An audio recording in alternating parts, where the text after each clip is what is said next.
Hey, this is Paul Solt from Brew Coffee, and this morning I want to share with you, I'm brewing Abra Coffee. This is from Paula down in Florida, and this is the Costa Rica. So the tasting notes are brown sugar, molasses, and papaya. I'm not the biggest fan of papaya, so I'm hoping that that's not the flavors that I'm going to pick out of here, but let's take a look. Now, one of the things that I don't really like, I like to scoop, and I don't like these pull tabs. So what I'm gonna try and do is cut this off the top here. And I'm a big fan of using rubber bands to seal when I'm done. So that allows us to get our whole hand in there to scoop. And then what I will do is I'll cinch this down, just roll this up. And my preferred method, take a look at it, let's do something like this. That will help keep a lot of the air from going into and out of the bag as it sort of just sits there. So the tighter you can get it, the better. So let's scoop around 21 grams. Open this up. We didn't want to do that. Let's stop that. Okay. So first things first, I will tear my scale, zero it out, and I like to use my hands as long as it's clean, so wash your hands. And I'm shooting for 21 grams, but I want to go a little bit extra, so I'm going to give it maybe 2 extra beans to go a little bit over. Since I was brewing with a different type of coffee, I do have a little bit of extra grounds in here, so I'm going to dump that. And I want a little extra because sometimes when you grind, there's a little bit of chaff that actually does not contribute to the overall weight.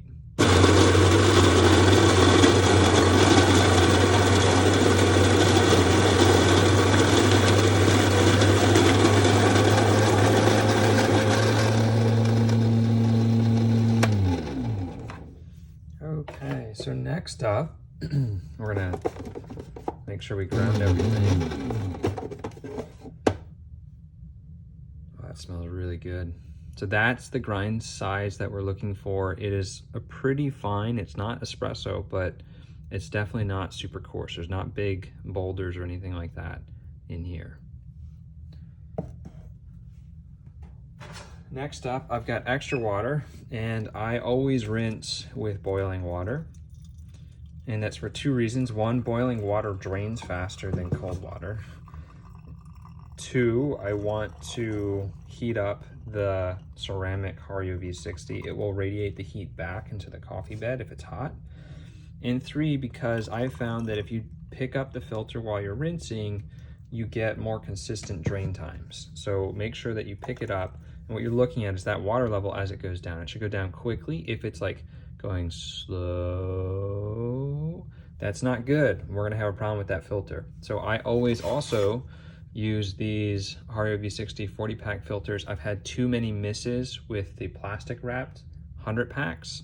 So get the 40-pack, whether you have a size 1, size 2, size 3, one of those is gonna work way better. So now that we've picked this up, we've heated up, it's warm. I'm going to dump this water, so I'll heat up our 2 coffee cups, one for Steph, one for me, and dump the water.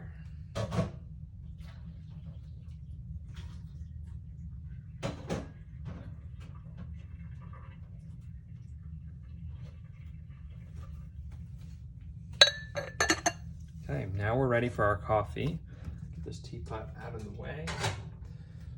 Typically, I will have my Hario kettle reheated on the stove, and I've done that already, though it has cooled a little bit as we talked. So a typical morning, I would reheat that again to get as hot as possible. And so here I am trying to get the last, and there we go. And so I only have a tiny little bit extra there. So you can see that having that extra 0.3 was really helpful. 0.3 grams was really helpful in making sure I had enough coffee to reach my target weight, which I'm really targeting 21 grams. If I'm off by 0.1, that's fine. But with Hario, it's very sensitive to small differences. And so if I had scooped too much, I would actually take my spoon and scoop out some of these grinds. Or if I didn't have enough, I would grind a little bit more and add it so that we can really target the 21 gram recipe that we're gonna be doing. Okay, so we'll be using my app Brew Coffee, and it's a 21 gram recipe. You can adjust this however you want. I prefer to always use the same recipe because I get better results that way. Under the details tab on the top right, the bloom is gonna be 30 seconds. The pour is gonna be, in this case, I'm gonna pour probably faster because I've had issues with denser coffees just taking longer. And I'm gonna assume until we see otherwise that this is gonna be probably a denser coffee. So I'm gonna do a 2 minute and 10 second. The standard recipe that ships with the app is 2 minutes and 30 seconds. I find that I can't drain by my target end time of 3 minutes if I do that. So that's why I bump down this. But if you wanted to, you can just grab the value here, and you can go and you can just adjust it. So it's super easy to just shift this left or shift this right. I wouldn't go below 210 for your target end of the pour. I find that that works pretty well. Somewhere in between the two could also work. The other thing that we're gonna see here is we've got the coffee down at the bottom. And if I scroll a little bit more, you can see that this is doing a 16.2 to 1, and that's a water to coffee ratio. And then I'm gonna do a 2 to 1 bloom ratio, but you can adjust any of these parameters just by dragging them. So let's hit done, and let's start the brew. Okay, so we zero everything out. And the way this works is it's kind of like a pacer. So we've got the app, which is gonna tell us what weight we need to be at, and we just sort of follow along. So let's start. And we'll start our initial bloom. So as long as I'm close to this 42, I'll grab my little spoon and we are going to stir this because bubbles mean that we have dry coffee. Next, you can rinse that spoon. You don't have to wait to rinse.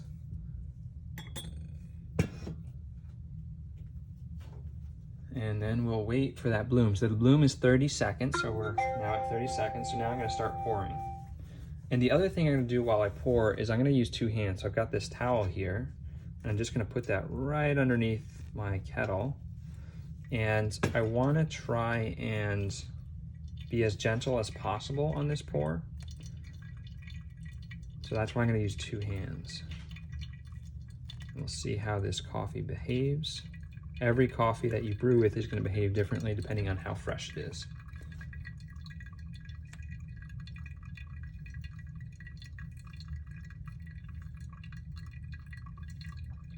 Now, when I talk about the pace, you can see that the app is telling me I have to be around 195, and I am ahead of that, so that's good. This is just like a marathon pacer. As long as you can see the pacer, you don't have to be running step for step. You don't have to be tripping over them. You just need to be able to see the pacer to know that you're running the pace that you want for your marathon or half marathon timing. So as long as I'm keeping up with that, the biggest issue that you run into is there's no headroom, especially in the Hario V60 01. And that's what makes it challenging for certain recipes. If you have the 02, you have more headroom so that you can add more, but I'm maxed out right now. I'm at the top of the lip here. And so if I add more water, it's gonna overflow.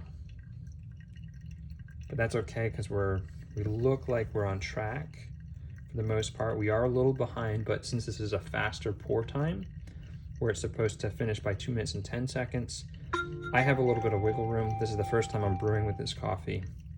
And so I'm not super worried. It looks like it's draining well. You can always see the reflection on the far edge with the light that sort of shows you, okay, it's time to pour again. Just need 20 more grams. Okay, now I'm gonna pour a little extra. And the reason I did that, because I wanna show you again, Hario is very sensitive to differences. So we're gonna lose about a gram to evaporation. I'm not really concerned about that, but I am concerned about having too much liquid. So I'm gonna scoop off, and then we'll give this a nice stir. So you can adjust after you poured before it has had time to extract coffee, and that's going to allow you to really fine tune that brew ratio. At this point, we're waiting for the Hario to finish draining. You don't want to pull it early. When I first got started with Hario, I would pull this as soon as the 3-minute mark went off, and I always was confused why my coffee tasted so different from Joe Bean coffee, where I typically would go for pour over. All right, so in this case, you can see that it drained, and our finish time is about 27 seconds slower than I'd like. So what we're going to do is we're just going to take this over to the sink. So that end time tells me that next time I really have to make sure that we're sticking to that 2-minute and 10-second pour.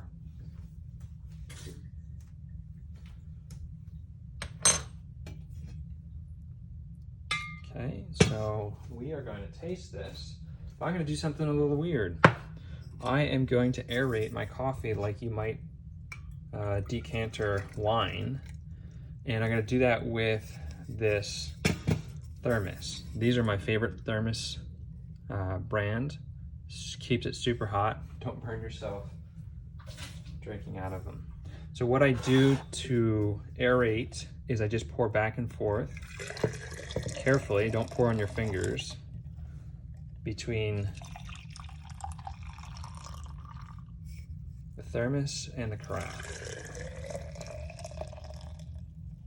It's usually a good idea to let the coffee sit for a minute or so before you taste it. So this gives us a little bit of time. This is also going to help cool it down a little bit so that we don't burn our mouth, because we are dealing with super hot coffee.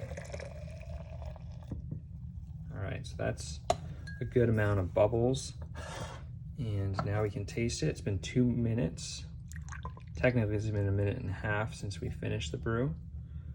And we can pour that in the cup, grab my lid, and there we go. So this keeps it super hot. I don't always drink out of this. Sometimes I just pour into my little mugs. Okay, so we've got our coffee, and this is a mug from Poland. I'm gonna sniff it.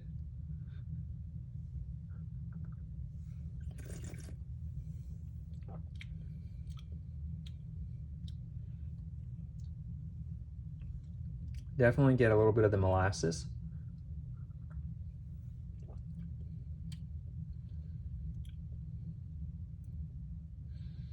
It's a little over extracted, so because the recipe went longer than I'd like, so the next time I brew this, which will be in a few minutes, I'm gonna try and tweak that a little bit to see if I can get a sweeter cup of coffee with a little bit less of the bitter and more of the sort of round flavor. But overall, I would say this is pretty good. I'm enjoying this. So let's try that again. Let's see how the two brews will taste compared side by side. If you have any questions, you can comment down below. I am going to be hosting an upcoming workshop on how to dial in your grind size. So if you're interested in learning how to adjust your grinder, and you've got something like the Virtuoso grinder here, or if you've got the Breville, or you've got a hand grinder, I'm going to be doing a workshop on how to dial that in. So check the links down below if you want to see more information about my upcoming workshop. Thanks so much for watching, and I will see you in the next video.